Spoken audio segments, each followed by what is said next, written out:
साथियों नमस्कार। आज एम्स नॉरसेट नर्सिंग ऑफिसर का रिजल्ट आया है।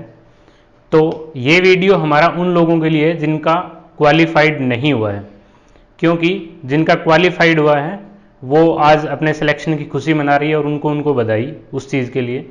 जिनका नहीं हुआ है उसके लिए ये वीडियो है, वो अपना हौसला न छोड़े, किन किन चीज़ों का ध्यान रख के नेक्स्ट टाइम जो भी एग्जाम हो, भले ही वो CHO का हो, PGI को हो या एम्स नॉरसेट का हो, उसके लिए एक प्रण लेके उसके अंदर अपना सिलेक्शन ले सकते हैं। तो आज हम बात करेंगे कि हम किन चीज़ों पे फोकस करते हैं और हमें सिलेक्शन के लिए किन चीज़ों पे फोकस करना चाहिए। बस इतना सा जो अंतर है उसको हम समझने की कोशिश करेंगे। इसके अंदर कुछ बातें जो है जो हमारे से डायरेक्टली जो पर्सनल अटैक टाइप से भी हो सकता है, लेकिन किसी की भावना को ठेस पहुंचाना हमारा पर्पज नहीं है। जो रियलिटी है उससे सामना करने का जो दिन है वो ये है। तो उसमें अगर किसी को कोई चीज़ पर्सनल लगे तो वो उस चीज़ को दिल पे ना ले, उसको प्रैक्टिकल एस्पेक्ट से समझने की कोशिश करें कि फैक्ट क्या है। तो सबसे पहले कि हम कर क्या रहे हैं, एक चीज़ तो नंबर 1 पे हम जो डिस्कस करेंगे वो ये है कि जो मिस्टेक है वो 3 लेवल पे होती है। कई जगह आप जब जो न्यूज़पेपर या बुक्स पढ़ते हो तो उसमें मिलेगी कि 3 टाइप की मिस्टेक होती है जहां से इंसान सीखता है और ग्रोथ करता है लाइफ के अंदर। जरूरी नहीं है उसके अंदर गवर्नमेंट जो भी ग्रोथ का मापक हो। सबसे पहला है कि दूसरों की जो मिस्टेक है उनको हम देखें और वो हम न करें। मतलब नंबर 1 जो है वो अदर की जो मिस्टेक है उनको आइडेंटिफाई करें और सेल्फ जो है उस चीज के लिए टाइम खराब ना करें। उनकी गलतियों से हम सीख के कम समय में फोकस करके आगे निकल सकते हैं। दूसरा जो है कि हमने खुद जो मिस्टेक की है उनको हम आइडेंटिफाई करें और फिर आगे का रास्ता अपनाएं कि खुद ने गलतियां की है लेकिन उनको रिपीट नहीं करना है।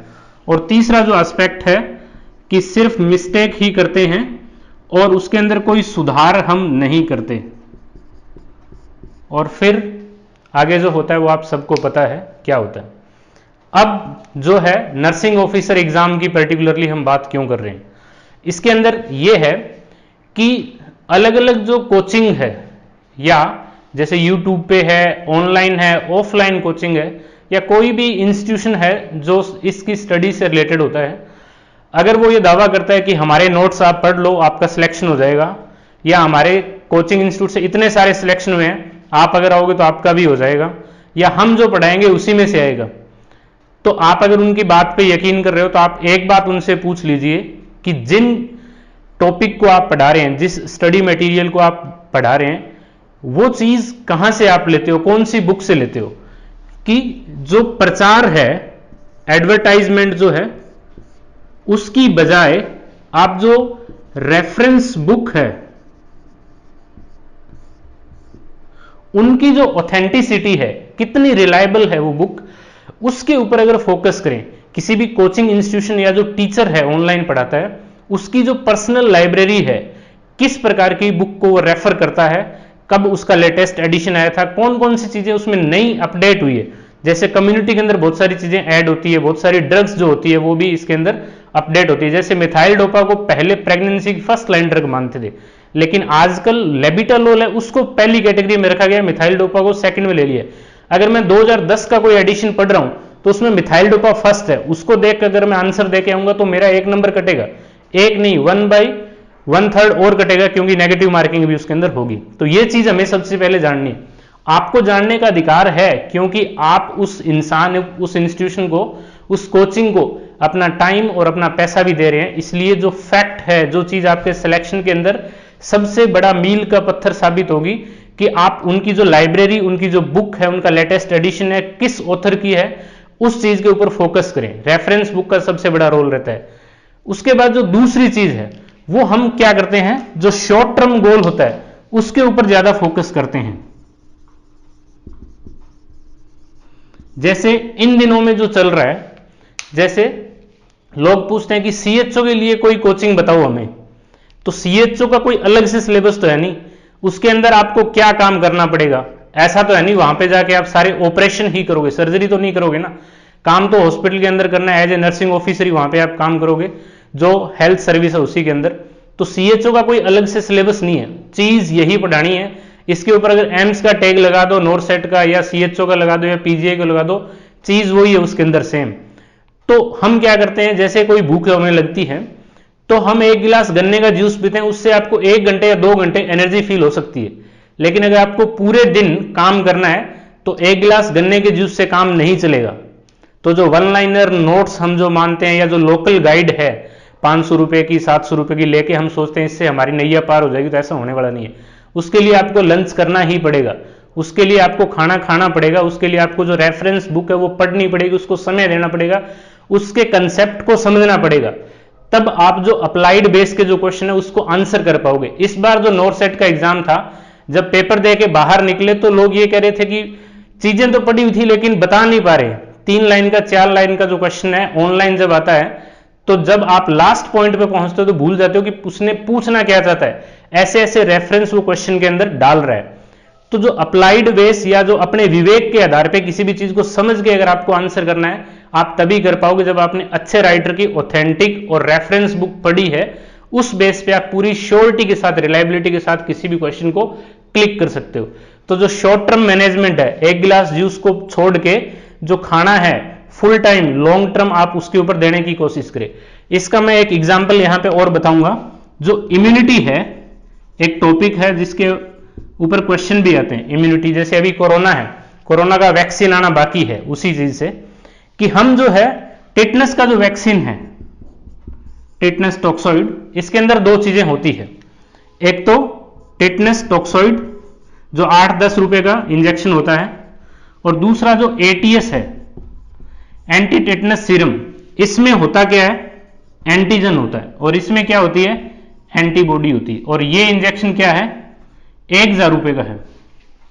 1000 रुपए का इसलिए है कि उन्होंने उस एंटीबॉडी से, एंटीजन से एंटीबॉडी बनाई है, फिर आपको वो दे रहे हैं। और ये क्या है, एंटीजन दे रहे हैं, एंटीबॉडी कौन बनाएगी, आपकी बॉडी खुद मेहनत करके बनाएगी, उसके ऊपर काम करेगी।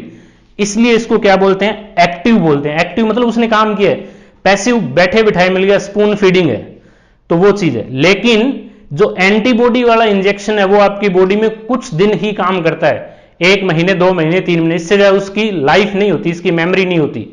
और जो ये एक्टिव वाला है ये कम से कम 1 साल 2 साल तक काम करता है। तो आप किसी भी एक कोचिंग से पढ़ते हो, दूसरे टीचर के नोट्स पढ़ते हो, तो उस नोट्स के अंदर जो मेहनत है वो आपकी नहीं है, वो उस टीचर की है। आप उसको एंटीबॉडी समझ के ले रहे हो, उसका इफेक्ट 1 महीने 2 महीने में खत्म हो जाएगा। अगर आप अच्छी रेफरेंस बुक पढ़ते हो 1000 रुपए की 2000 रुपए की, उससे आप खुद नोट्स प्रिपेयर करते हो, तो वो क्या है, एंटीजन से आप खुद एंटीबॉडी बना रहे हो। एक्टिव कौन है यहां पे, टीचर नहीं, आप खुद एक्टिव हो। आपने कोई भी कोर्स किया है, चाहे वो GNM है, BSc है या MSc है, तो आप एक अच्छी बुक को पढ़ने के लायक तो हो, उसके अंदर से नोट्स बनाने के काबिल आप हो। तो आपको सबसे ज्यादा फोकस करना है, रेफरेंस बुक होती है। तीसरा इसके अंदर एक और पॉइंट है कि हम सभी क्या करते हैं कि जो नॉरसेट है उसके ऊपर बात कर रहे हैं, जिन भी लोगों का सिलेक्शन नहीं हुआ कि नॉरसेट जो आया है उसका पैटर्न अलग है या इसके अंदर 80-20 का जो नियम आ गया, ये चीज जरूरी है। 80-20 का नियम गलत है, ये हटना चाहिए। हम सब लोग इसका विरोध करते हैं।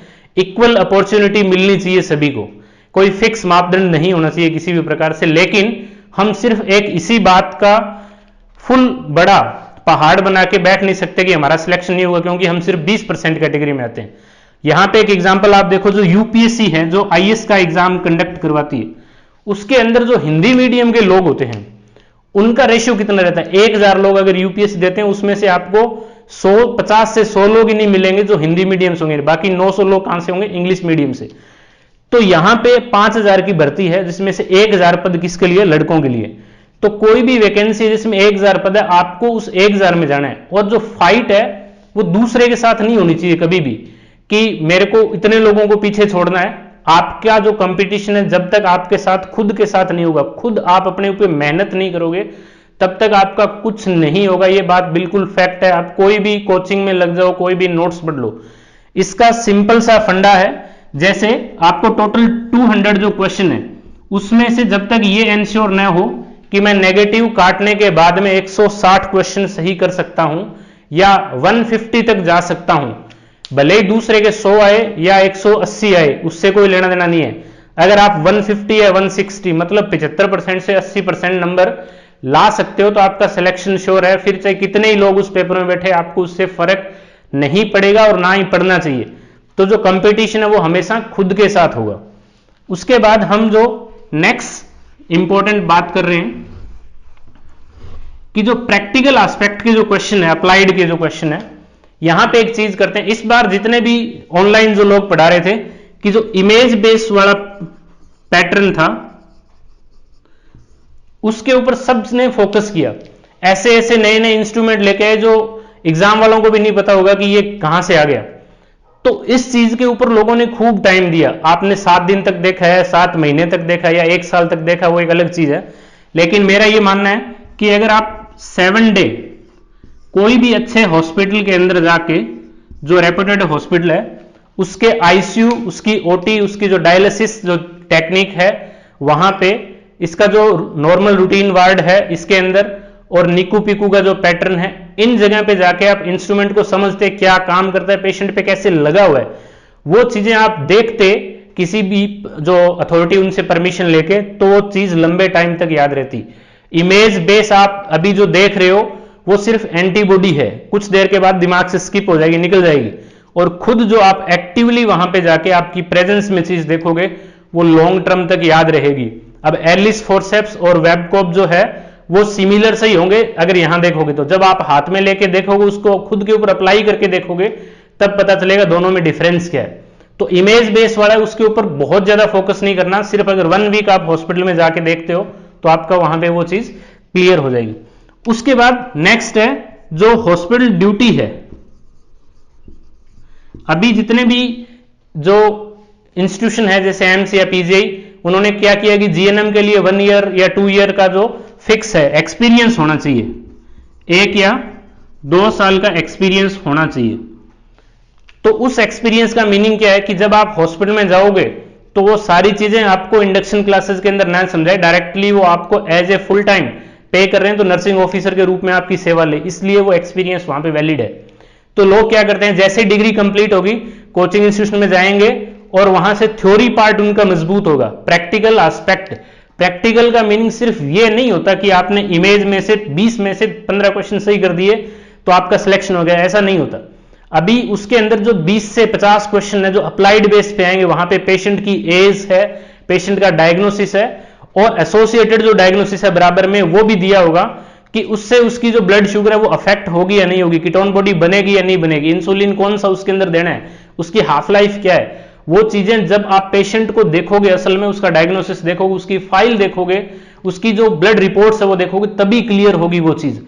तो इमेज बेस और जो हॉस्पिटल एक्सपीरियंस है दोनों में फर्क है।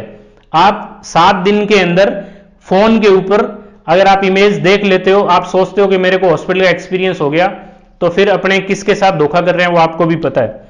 तो हॉस्पिटल जो ड्यूटी है उसके ऊपर फोकस। यहां पे एक चीज है कि जीएनएम के बाद 1 या 2 साल का एक्सपीरियंस चाहिए, तो उसके लिए सीधी सी एडवाइस यही है कि जैसे आपकी जीएनएम कंप्लीट हो, आप कोई भी अच्छे जो रेप्यूटेड हॉस्पिटल है, जैसे फोर्टिस है, मेदांता है, या बड़ी सिटी में जितने भी सुपर स्पेशलिस्ट हॉस्पिटल है, या जो बड़े हॉस्पिटल है जिनके अंदर आपको जाना चाहिए, 2 साल वहां पे काम करना चाहिए, और रेगुलर 1 घंटे भी आप स्टडी कर लेते हो जॉब के साथ, सिर्फ 1 घंटे, और वो स्टडी करनी है जो आपने दिन में देखा है, कोई नई चीज नहीं सीखनी। अगर इतना ही आप फोकस कर पा रहे हो तो भी 2 साल के बाद आप सिलेक्शन के इलिजिबल हो, आप उस कंपटीशन की लाइन में सबसे आगे खड़े होगे जहां से सिलेक्शन लिस्ट शुरू होगी। तो ऐसा इसलिए होता है कि वो चीजें हमने देखी है। जैसे 2 साल किसी भी हॉस्पिटल में आपने लगाए तो उसके आईसीयू में उसकी जो ओटी है, उसका जो इमरजेंसी डिपार्टमेंट है, उसके अंदर डायलिसिस है, निकू पिकू है, लेबर रूम है, वहां पे आपने काम किया है, वहां की जो ड्रग्स है उनको समझा, प्रोसीजर समझे हैं, आर्टिकल का नाम आपने देखा है, खुद अपने हाथ से उनको यूज किया है, तो फिर उनसे रिलेटेड जो क्वेश्चन होगा वो आप सही कर सकते हो। अभी एक क्वेश्चन आया था आरआरबी के अंदर कि जो सर्फेक्टेंट हम देते हैं, सर्वेंटा जो इंजेक्शन देते हैं, वो किसका बना होता है, उसका कंपोजिशन क्या होता है, उसमें क्लोराइड होता है, सोडियम होता है, फॉस्फोलिपिड होता है। तो आप अगर आपने इंजेक्शन दिया तो उसके ऊपर आपने लेबल भी पढ़ा होगा, उससे आप उसको सही कर सकते हो। लेकिन किसी भी कोचिंग में कौन सी ड्रग के अंदर क्या कंपोजिशन, ये चीज नहीं बताई जाती। रीजन उसका ये है कि जो 4 साल का कोर्स है, डिग्री का या 3 साल का डिप्लोमा का, वो आपको कोई भी कोचिंग, कोई भी टीचर 3 महीने में या 3 वीक में क्रैश कोर्स के रूप में नहीं दे सकता, तो वहां पे आप अपना समय लगा रहे हो, इससे अच्छा direct reference book, hospital duty और जो खुद नोट्स बनाते हो उनके ऊपर फोकस करना चाहिए। इसके अलावा जो स्टूडेंट है स्पेशली, हमें अब अगला क्वेश्चन ये होता है कि जब कोई पर्सन डिग्री या डिप्लोमा कर लेता है उसके बाद 1 साल तक उसको कोई भी आप समझाओ समझ नहीं आएगी, क्योंकि जब तक 2-3 एग्जाम हम नहीं देते, हमें हमारी असलियत, हम कितने पानी में, वो बात जब तक हमें पता नहीं चलती, हम मानते ही नहीं है किसी की बात। 1 एग्जाम 2 एग्जाम दोगे जब आपके क्वालिफिकेशन से बहुत दूर होगा, जैसे कट ऑफ गई है 400 और नंबर आए हैं हमारे 87, तब हमें पता चलेगा कि अब हमें किसकी राय लेनी चाहिए और कौन सी कोचिंग ज्वाइन करनी चाहिए, कौन सी बुक पढ़नी चाहिए, तब असलियत पता चलती है। तो इस चीज की शुरुआत कहां से करनी चाहिए? तो इसके लिए एक सिंपल बात यही है कि जैसे ही आप नर्सिंग के अंदर आए हो, तो जो पहला साल है वो आपको समझने का है। उसके अंदर सारे सब्जेक्ट नए होते हैं, जैसे एनाटॉमी है, माइक्रोबायोलॉजी है, न्यूट्रिशन, बायोकेमिस्ट्री है, सारी चीजें। प्लस हम मोस्टली क्या है, हिंदी मीडियम से आते हैं, तो सारा पैटर्न इंग्लिश में, उसको समझने में 1 साल लग जाता है। तो फर्स्ट जो साल होता है वो ओरिएंटेशन का ही होता है, पहला साल पास होना ही काफी होता है। दूसरा साल, जैसे बीएससी के अंदर जो 3rd ईयर है, यहां पे सिर्फ 3 सब्जेक्ट होते हैं, और जीएनएम के अंदर जो 2nd ईयर है, यहां भी 3 सब्जेक्ट है। यहां से अगर आप रेगुलर सिर्फ 1 घंटे जो अच्छी रेफरेंस बुक है इनकी स्टडी आप अपने कोर्स के साथ चालू कर देते हैं, तो जैसे ही आपकी डिग्री या डिप्लोमा कंप्लीट होगा, तो आप वहां से कंपटीटर खुद हो, उस लिस्ट के अंदर आपका नाम आएगा जो किसी भी हॉस्पिटल को उनके एम्प्लॉय के रूप में चाहिए। एक चीज इसमें नई ये है कि हर जो कोर्स है बीएससी या जीएनएम, इसके अंदर हॉस्पिटल ड्यूटी लगती है। जब आप उसका सिलेबस देखोगे कि नर्सिंग फाउंडेशन की क्लास है, ओबीजी की क्लास है, वहां पे हम कहां जाते हैं, डिस्ट्रिक्ट हॉस्पिटल में या कोई भी जो एफिलिएटेड प्राइवेट हॉस्पिटल है वहां जाते हैं। एक टीचर आपके साथ जाता है ड्यूटी के लिए। वो टीचर ये चाहता है कि कम से कम 3 घंटे की जो ड्यूटी लगती है, वहां पे एक स्टूडेंट 1 या 2 प्रोसीजर सीखे, 1 या 2 आर्टिकल के नाम सीखे, 1 या 2 जो डिजीज है उनका डायग्नोसिस समझे या उनकी ड्रग समझे। और स्टूडेंट का मनसा क्या होता है कि वहां पे हम बालों के जेल लगा के घूमते रहते हैं, जो रूल है तोड़ने, जूते व्हाइट कलर के नहीं पहनने, और हम एक दूसरे से बात करते हैं, गुरुजी मारो क्या बिगाड़ लेगा, आज आप गुरुजी का क्या बिगाड़ रहे हो, समझ, ये बात आप समझने की कोशिश करो। वो जो कॉलेज आपको एक बस के द्वारा ड्यूटी पे भेज रहा है, कुछ न कुछ उसका पर्पज है, वो पर्पज आज आपको समझ आ रहा होगा। अगर आप ये वीडियो अभी तक देख रहे हो तो मोटी मोटी बात आपको क्लियर आ जाएगी। तो जो रेफरेंस बुक है उसके ऊपर लास्ट तक आपको अड़े रहना है। जो आपका कंपटीशन है वो खुद के साथ है। जो इमेज बेस्ड वाले क्वेश्चन है उनके ऊपर काम करना है, कब, हॉस्पिटल के अंदर जाके उसके ऊपर काम करना है। नोट्स खुद बनाओ। मैं आपको नोट्स दे रहा हूं, हो सकता है मेरे को भी किसी ने नोट्स दिए हो, अगर उसने सही चीज 100% लिखाई है, कुछ मेरे को सुनने में दिक्कत है, मेरी इंग्लिश कमजोर है, तो मैंने 10% मिस्टेक की है, 10% आप करोगे। अगर वो नोट्स 5 लोगों के बीच सर्कुलेट हो गए और 6ठे आदमी के पास जा रहे हैं, तो उसमें 50% मिस्टेक है, ये बात आप मान के चलो। वो नोट्स कितने साल पुराने हैं वो भी एक चीज मैटर करती है। तो अभी जैसे ड्रग का अपडेट आता है, कोई भी प्रोसीजर का अपडेट आता है, कोई भी जो नई चीज है उनका अपडेट आता है, तो वो उसमें नहीं शामिल होता। तो इसीलिए जो लेटेस्ट एडिशन होता है वो चीज हमें जरूर देखनी चाहिए। और हम कोई भी कोचिंग लेते हैं, उस कोचिंग की जो फीस होती है वो 10 से लेके 15,000 या 20 तक भी होती है। क्या हमने आज तक जब से नर्सिंग में आए हैं जीएनएम बीएससी के अंदर 20,000 रुपए रेफरेंस बुक के ऊपर लगाए हैं कभी? अगर हम 20,000 रुपए लगा लिए होते तो कोचिंग के पास जाने की जरूरत हमें नहीं थी, कभी भी नहीं थी। और दूसरा, 10,000 से लेके 20,000 तक का आप फोन लेते हो, मोबाइल आप लेते हो, कितने लोगों से पूछते हो? कम से कम 5 से 10 लोगों से पूछते हो कौन सा है, कैसे चल रहा है, एप्पल का है, OnePlus ले रहे हैं, ओप्पो कैसा रहेगा। आपने कभी बुक के लिए पूछा है कि मैं एनाटॉमी की ये बुक ले रहा हूं अच्छे राइटर की, ये कैसी रहेगी, इसके अंदर जो डाटा है वो कितना सही है, या ओबीजी की ये बुक ले रहा हूं, या फार्मेकोलॉजी की केडी त्रिपाठी है मैं खरीद रहा हूं, या केडी चौधरी है, दोनों में से कौन सी बेटर रहेगी? कभी भी आपने ये डिस्कशन किया है खुद क्लासमेट के साथ, सीनियर के साथ या अपने टीचर के साथ? अगर आपने किया होता तो शायद आप ये वीडियो आज नहीं देख रहे होते, क्योंकि जिनका सिलेक्शन हो चुका है वो ये चीज नहीं देखते। तो ये जो इन्वेस्टमेंट है, हमें कम इन्वेस्टमेंट करेंगे और एक्टिव इम्यूनिटी वाला कंसेप्ट, मतलब हम खुद एंटीजन से एंटीबॉडी बनाएंगे तभी हमारी नैया पार लगेगी, इससे नहीं होगा। इसके बाद एक नई चीज जो हमने इस बार नोट सेट के अंदर देखी थी कि जो मोस्टली स्टूडेंट है वो यूट्यूब डिपेंडेंट हो गए या ऑनलाइन जो कोर्स है वो ले रहे हैं। तो इतना तो आपको पता है कि एग्जाम देने के बाद में सिर्फ अपने सीनियर को, क्लासमेट को, जूनियर को या जो टीचर होते हैं उनको आजकल स्टूडेंट सिर्फ 2 ही दिन कॉल करते हैं। 2 दिन कौन कौन से होते हैं? एक तो एग्जाम का जो दिन होता है उस दिन, और दूसरा रिजल्ट का जो दिन होता है उस दिन। ये 2 दिन कॉल करेंगे कि गुरुजी सिलेक्शन तो हो ही कौन नहीं, पेपर तो सारो ही 12वां आ गयो, क्या करें, अब क्या करना चाहिए हमें। ये बात जब आपने फॉर्म भरा था या जब उसकी एडवर्टाइजमेंट निकली थी उस टाइम अगर आप किसी से पूछते, या जो भी उस पर्सन उस जॉब के अंदर है, जो भी इंस्टीट्यूशन है जहां आप जाना चाहते हो, अगर उससे पूछते तो हो सकता है वो आपको सही एडवाइस देता। तो यूट्यूब पे आप जा रहे हो, यूट्यूब के ऊपर जब आप जाते हो तो 1 घंटे की क्लास है, तो कितने लोग ऐसे हैं जो सिर्फ 1 घंटे की क्लास देख के यूट्यूब बंद कर देते हैं। हम उससे आधा घंटा पहले स्टार्ट करते हैं और खत्म कब करते हैं वो हमें नहीं पता, क्योंकि हमारे पास अनलिमिटेड डाटा है। उस डाटा को खत्म करने की हम अपनी जिम्मेदारी समझते हैं कि मेरे पास 1.5 GB 2 GB डाटा है, तो उसको जब तक मैं खत्म नहीं करूंगा तब तक अंबानी अमीर हो जाएगा, उसके पास डाटा बच जाएगा, वो अगले दिन किसी और को दे देगा। इस टाइप की जो मानसिकता है उससे अंबानी अडानी का भला हो ना हो, लेकिन हमारा तो नुकसान हो रहा है ना, साफ साफ दिख रहा है। तो जो यूट्यूब डिपेंडेंट या ऑनलाइन कोर्स है उसमें हम कर क्या रहे हैं, बेसिकली यूट्यूब का आप रेफरेंस लो, ऑनलाइन चीजें हैं, नई चीजें बदल रही है, उनका हमें सदुपयोग करना चाहिए।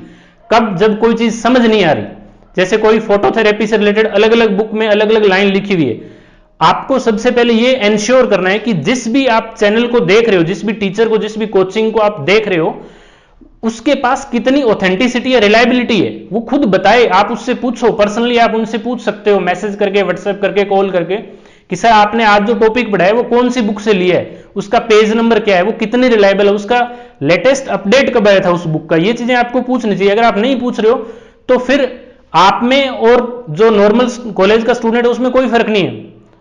फर्क इसलिए नहीं है कि सिलेक्शन उसका भी नहीं हो रहा और आपका भी नहीं हो रहा। तो हमें ये चीज जाननी है सबसे पहले। तो यूट्यूब से हम बाहर निकलें, बुक्स की तरफ जाएं, अभी भी हमारे पास टाइम है। तो जो रेफरेंस बुक्स है उनके ऊपर हम फोकस करें। इस बार जैसे एग्जाम था उसके अंदर जो क्वेश्चन आए, जैसे स्पेशली साइकेट्रिक की मैं बात करूं तो मोस्टली साइकेट्रिक में हम क्या पढ़ते हैं, 3-4 चीजें पढ़ते हैं। एक तो आईसीडी का जो पढ़ते हैं क्लासिफिकेशन, मेंटल हेल्थ एक्ट आ गया, मेंटल हेल्थ प्रोग्राम कब आया था, इसके बाद डिफेंस मैकेनिज्म है, उसके बाद नॉर्मल जो डिजीज है, सिजोफ्रेनिया किस कैटेगरी का है, मेनिया किसका है, लिथियम किस में देते हैं, सिर्फ इतनी चीजें पढ़ते हैं। इसके बाद कौन से डिसऑर्डर में कौन सी थेरेपी काम करेगी और उस ड्रग का साइड इफेक्ट क्या है, क्लोजापिन का साइड इफेक्ट क्या है, उसका साइड इफेक्ट है, उसके लिए नर्सिंग मैनेजमेंट क्या है, उन चीजों का नहीं पता। तो हमें रेफरेंस बुक पढ़नी होगी। उसका कोई भी ऐसा मापदंड नहीं है कि ये सिर्फ नर्सिंग की है। जैसे आप पीडियाट्रिक नर्सिंग के नाम से कोई बुक ले रहे हो तो जरूरी नहीं है उसी में से है। जैसे एक एग्जाम्पल और भी है, बीएचयू के अंदर एक एग्जाम में क्वेश्चन आया था कि जो हम फोटोथेरेपी दे रहे हैं उस रूम का टेम्परेचर कितना होना चाहिए, कौन सी बुक के अंदर लिखा हुआ है। अगर आपने कभी भी निकू में, पिकू में ड्यूटी की है तो वहां पे जो डॉक्टर्स के पास बुक होती है उसके अंदर साफ साफ लिखा हुआ है कि 25 से लेकर 28 डिग्री सेंटीग्रेड आइडियल टेम्परेचर होता है। तो उसमें 27 कहीं भी ऑप्शन है तो वो मोस्ट राइट आंसर होता है उसका। तो उसके लिए मैं आपको 2-4 बुक बता रहा हूं, जैसे हम साइकेट्रिक के लिए इस बुक को रेफर कर सकते हैं। ये बुक हमें ऑनलाइन मिल जाएगी। इसके अंदर मल्टीपल राइटर्स है, उनको एक बड़ा पब्लिशर है वो ले रहा है। इस बुक को वो स्टूडेंट भी पढ़ते हैं जिन्होंने एमबीबीएस कर ली है, जिनको पीजी के एंट्रेंस एग्जाम देना है, जैसे एमएस में, सर्जरी में या मेडिसिन में जाना है, तो हम भी पढ़ सकते हैं। इसकी लैंग्वेज इजी होती है। इसके बाद एनाटॉमी के लिए, जैसे हमारा जो बेस पूरा क्लियर करने के लिए हम जो टोरटोरा की बुक है या सेम्बुलिज्म की जो बुक है उस बुक को भी पढ़ सकते हैं। ऑब्स्टेटिक के लिए हम जो दत्ता है, डीसी दत्ता की लैंग्वेज टफ है, अगर उसको इजी एक एक टॉपिक के साथ समझना हो तो जो डीसी दत्ता से हम उसको भी पढ़ो, लेकिन उसके साथ साथ इस बुक को भी आप पढ़ सकते हो, साक्षी अरोड़ा के नाम से जो बुक है। इसके अलावा फार्मेकोलॉजी की केडी त्रिपाठी, बहुत लंबा चौड़ा सिलेबस है, इस बुक की जगह आप ये बुक भी पढ़ सकते हो। कौन सी ड्रग है, उसकी डोज क्या होती है, उसका मोस्ट कॉमन साइड इफेक्ट क्या होता है। तो इन बुक्स को आप नेट के ऊपर सर्च करोगे, जो आपके टीचर है या जो भी पर्सन वहां तक पहुंचा है, जैसे एम्स में या पीजीआई में पहुंचा है, उससे आप राय ले सकते हो। उसके आप रूम पे जाके उससे मिल सकते हो, उसकी जो लाइब्रेरी है उसकी फोटो मंगवा सकते हो, उससे पूछ सकते हो आपने कब कौन सी बुक ली, उसका नया लेटेस्ट एडिशन कब आया था। समय समय पे जितने भी एग्जाम होते हैं उनके अंदर अलग अलग सब्जेक्ट पे फोकस किया जाता है। जैसे 2-3 मैं एग्जाम्पल देना चाहूंगा। भोपाल का एक एग्जाम हुआ था जिसमें सोशियोलॉजी से रिलेटेड बहुत सारे क्वेश्चन पूछे गए थे। आमतौर पे सोशियो में से क्वेश्चन आते नहीं है, और आते हैं तो भी एक आधा क्वेश्चन आता है। इसके बाद पीजीआई में 72 सीट का जो एग्जाम हुआ था सितंबर 2016 के अंदर, उसमें से कम्युनिटी के फुल क्वेश्चन थे। टोटल पेपर में से आधे से ज्यादा कम्युनिटी के क्वेश्चन थे। उसके बाद लोगों ने क्या किया कि कौन सी बुक में से कम्युनिटी सबसे ज्यादा अच्छी आई थी, उस बुक को हम 2-3 जितनी भी लोकल गाइड है जो हमारे आसपास के कोचिंग में चलती है या हमें कोई एडवाइस करता है कि उस राइटर की पढ़ लो, उसमें से एज इट इज क्वेश्चन आता है। एज इट इज कुछ भी नहीं आता। कोई भी टॉपिक जो है, कोई भी एक टॉपिक है, जैसे रेनिन एंजियोटेंसिन मैकेनिज्म की हम बात करें, वो कब स्टार्ट होती है, नॉर्मल फिजियोलॉजी उसकी क्या है, उसके ऊपर कौन कौन सी ड्रग काम करती है, और अगर वो पैथोलॉजिकल हो जाए तो उसके द्वारा हाइपरटेंशन भी हो सकता है, उसको ठीक करने के लिए कहां पे कौन सी ड्रग उस चैनल को ब्लॉक करके बीपी को नॉर्मल कर सकती है। अगर उसको आपने समझ लिया, उसके बाद वो किसी भी बुक में दी हुई उससे कोई फर्क नहीं पड़ता। दूसरा, स्टूडेंट कहते हैं कि सर कितने घंटे पढ़े, 4 घंटे पढ़ लें रेगुलर या 6 घंटे पढ़ लें। एम्स जब सिलेबस जारी करता है या जब एडवर्टाइजमेंट देता है तो वो ऐसा लिखते हैं क्या कि हम उसी स्टूडेंट को लेंगे जो 6 घंटे रेगुलर स्टडी कर रहे हैं? ऐसा कोई है क्या मापदंड? आज तक आपने कभी ऐसा पढ़ा है?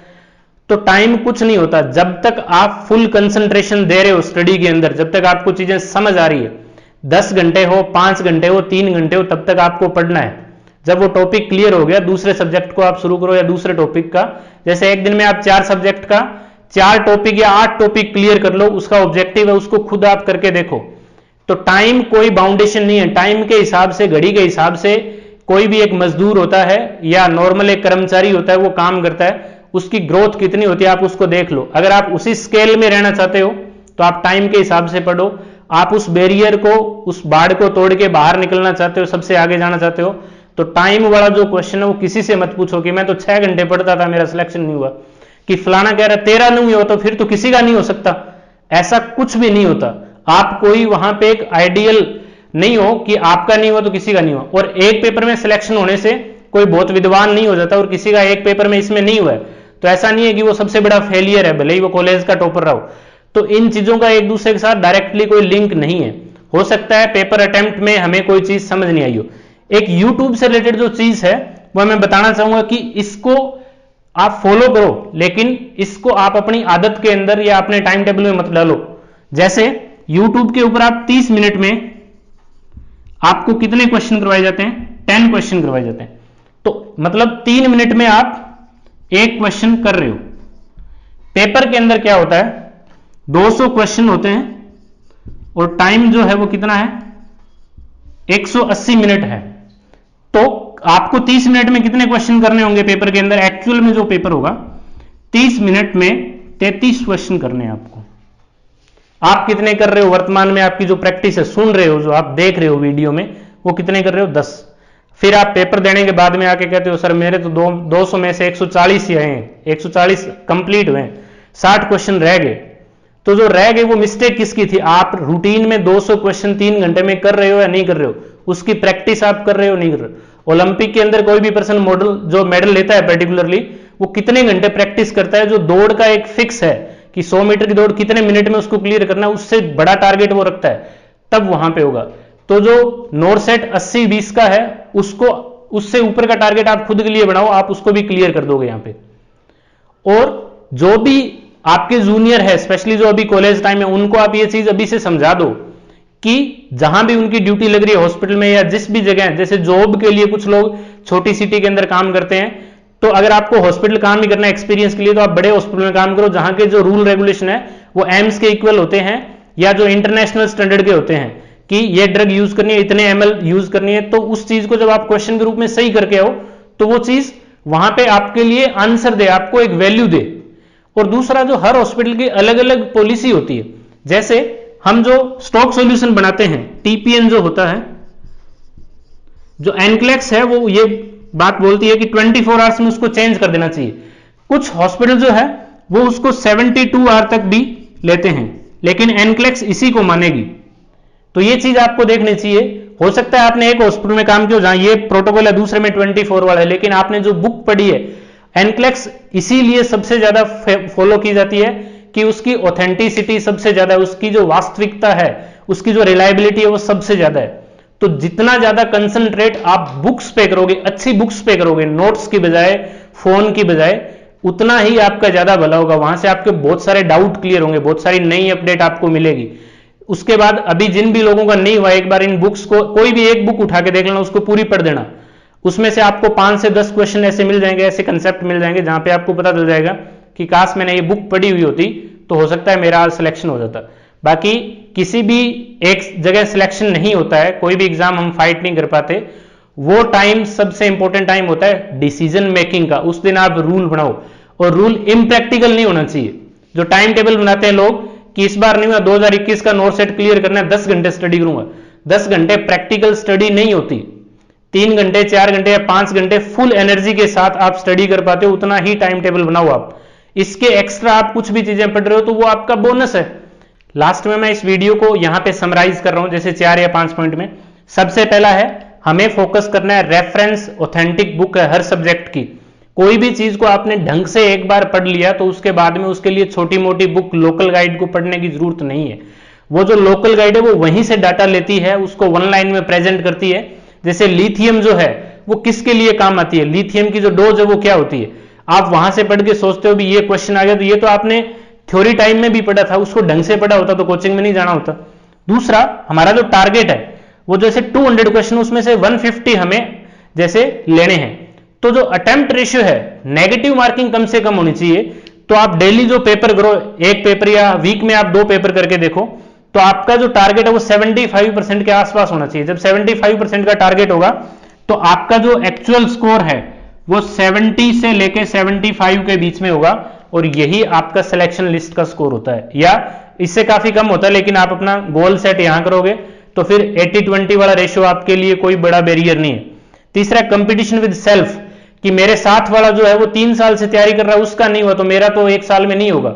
ये सिर्फ डिफेंस मैकेनिज्म है, खुद को सांत्वना देने के लिए अच्छी लगती है, बाकी इसका रियल में कोई मीनिंग नहीं होता। उसके बाद प्रैक्टिकल टाइम टेबल।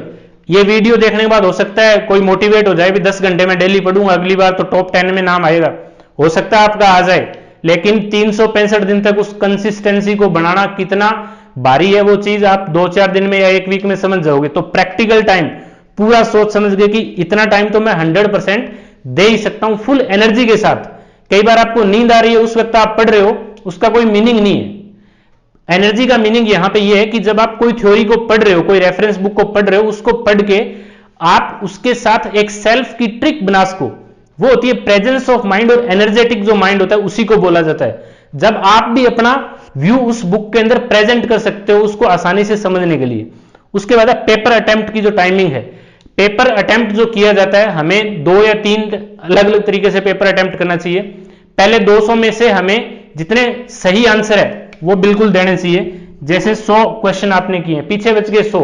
अब आपके पास जो टाइम है उस 100 में से 100 तो आपने क्लिक कर दिया, बाकी के जो 100 है उनको आप रीड करो। जो 50-50 है उसमें से जहां पे फर्स्ट इंटेंशन जो आपकी होती है, जैसे ये इंसुलिन इस क्वेश्चन का राइट आंसर है, तो वो राइट होने के चांस 90% रहते हैं, तो उसके ऊपर फोकस करो आप। तो टोटल आपने 150 क्वेश्चन अटेम्प्ट किए हैं। अब जो आपके जनरल एप्टीट्यूड के 20 क्वेश्चन और 30 क्वेश्चन यहां के, उसमें से आपको 20 क्वेश्चन ही करने होते हैं। तो लगभग आपको 200 में से जो पेपर अटेम्प्ट करना होता है 170 से लेके 180 क्वेश्चन। किसी भी पेपर के अंदर जो 10% होता है आंकड़ा, वो आपको छोड़ना ही है। अगर आप उसको भी हल करने बैठ जाओगे तो आपके पास इतना टाइम नहीं होता। आजकल पेपर की जो सेटिंग है वो बिल्कुल बैंकिंग सेक्टर वाली होती है, उसको हल कोई भी कर सकता है, लेकिन कम टाइम में जो कर लेगा वो निकल जाएगा आगे। तो जनरल एप्टीट्यूड सिर्फ एक बोनस होता है, उसको हर आदमी कर सकता है। कम टाइम में कितने करेंगे, जनरल जो एप्टीट्यूड सबसे लास्ट में करना चाहिए। तो 10 क्वेश्चन को, मतलब 20 क्वेश्चन को छोड़ दो, 10% को, हमें इतने ही क्वेश्चन करने हैं। और इसमें से हमें कोशिश करनी है कि कम से कम नेगेटिव हो 10 क्वेश्चन। फिर भी जितने क्वेश्चन आप अटेम्प्ट करोगे, एक चीज यहां पे ये भी है, 180 क्वेश्चन आपने किए, उसका 10% निकाल लो, 18 क्वेश्चन आपके गलत होंगे। आपके पास 162 क्वेश्चन सही है, उसमें से उन 18 की 1/3 नेगेटिव निकालोगे तो आपका स्कोर जो है 150 से 152 के बीच में होगा। और वो जो स्कोर होता है वो 200 का 75% स्कोर होता है। और वो जो स्कोर होता है वो टॉप 10 का या टॉप 50 जो कैंडिडेट है उनका स्कोर होता है। तो अगर ये वीडियो आपको लग रहा है भी बिल्कुल फैक्ट है, हमारी सच्चाई से जुड़ा हुआ है, तो जो भी नीडफुल स्टूडेंट है उनको आप भेज सकते हैं। स्पेशली जो अभी नर्सिंग जस्ट करके निकले हैं या निकलने वाले हैं, या जो प्राइवेट हॉस्पिटल में काम कर रहे हैं, या जो कोचिंग के अंदर कोचिंग कर रहे हैं, जिनको बुक से ज्यादा सरोकार नहीं है, जिनको नोट्स से अभी भी बहुत प्यार है, उनको एक बार आप ये जरूर दिखाएं। Thank you so much.